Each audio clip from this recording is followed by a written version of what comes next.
I know you see me, and I know you think I'm familiar, but it's all coincidence, I assure you.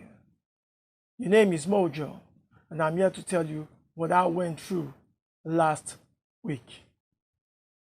Yo, one Saturday morning, I met this girl, skin shiny, long braided hair, and well dressed, curves in the right places, and looked like a good company, exactly how I like them. I pulled up to her, sharp before I hear say, Utumeje don't bring Alomo bitters, just like that him Abigo shaker. Excuse my French, but gee, it really does have Abido shaker, wherever, man. So here we go, yo. Hello, sweetie. You look good, if I must say the least. My name is Mojo, not Chains. She looked at me and smiled.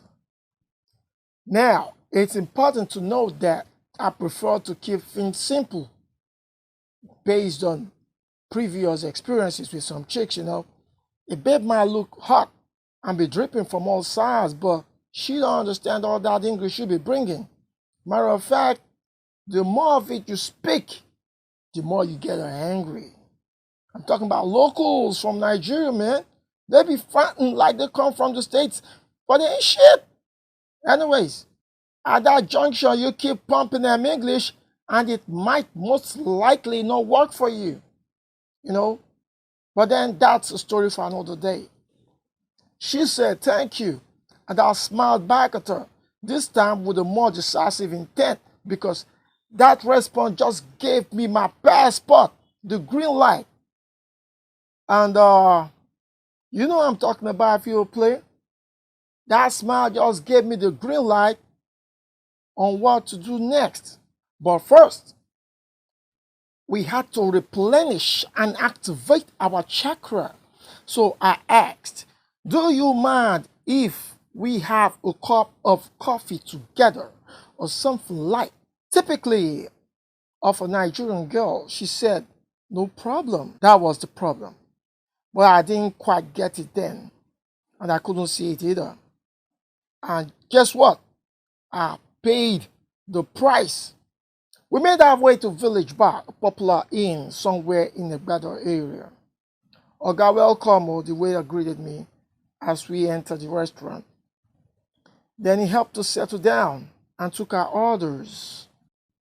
I did my best to help us settle in, and by the time you knew it, she had already placed our orders.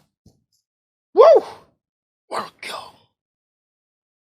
A plate of eba served the delicious egusi soup and a bottle of stout, because I'm about to go to work and I'm gonna go nasty on the ass. Okay, so I ordered that, and that was brought for me. I washed my hands and began to dig in.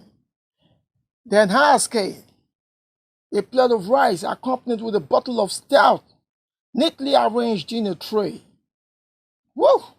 The sight was delightful. Waiting to be attended to, I smiled and looked at her.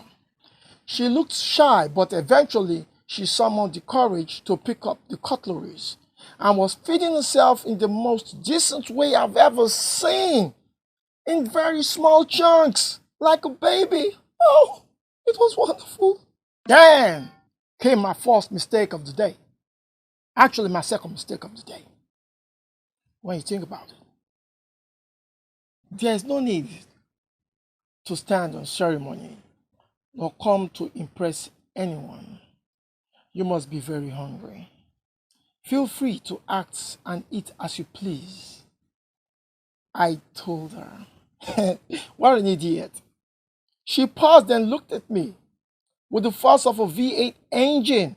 At that point, I felt certain change in the temperature and a slight change in weather.